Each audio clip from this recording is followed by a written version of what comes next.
Mbere kusema tu kweli hiyo kinyang'anyiro ni 50-50. Ni 50-50. Saa hii ukijaribu kuona bado tunapigania kupata wale wapigaji kura kuwashawishi ya kwamba we are the right side. Lakini kama kuna kitu moja nataka niseme. Mbona unaongea ni kama una hope bet? Si ati sina hope, hii kwanza tunaichukua. Hii ya Mbere tuko very sure rather than ile ya Malava. Lakini nataka nikueleze hivi. Ona Meshaki anacheka tena. Anacheka tena. Nataka nikueleze hivi Mwashumbe. Fanya hivyo bwana. Mwashumbe. Kuna kitu ambacho nataka niseme hapa. Ndio. Ukijaribu kuona ile propaganda ambayo imepigwa for the last 3 years ama for the last 1 year, vile ambavyo former deputy president alimpichiwa, akaenda huko akasema kwamba huko mlimani kumeteleza, UDA ni Wilbaro hatutaki kuiona hapa nini. Kumekuwa na campaign mingi sana kudunisha chama cha UDA.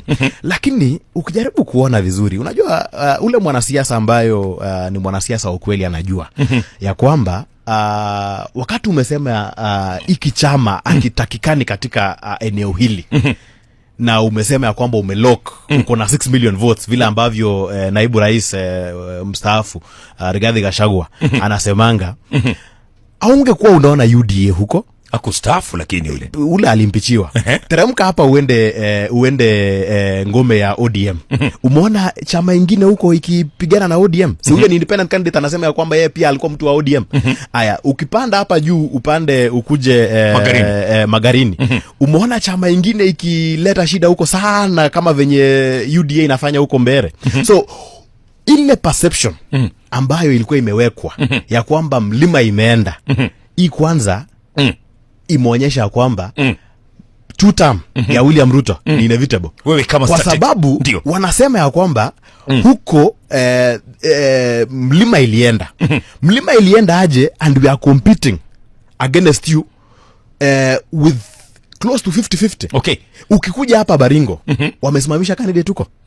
Yani ukienda, ndio nakujaribu kukueleza zile mangome za broad based government. Teremka hapa Baringo ni sure bet hiyo imeenda. Nataka tubakie Mbere. Kuja hapa Mbere. Mbona tunashindana hivi? Na unasema ya kwamba ati wewe ndio msemaji mkuu wa mlimani. Unajua ukiwa na ushawishi kama ule wa Raila Odinga, mzee, haungekuwa unaona tukipigana sana kama unasema ya kwamba mlima ilienda. So inamaanisha ya kwamba bado UDA ndio kiboko yao katika mlimani. Alright.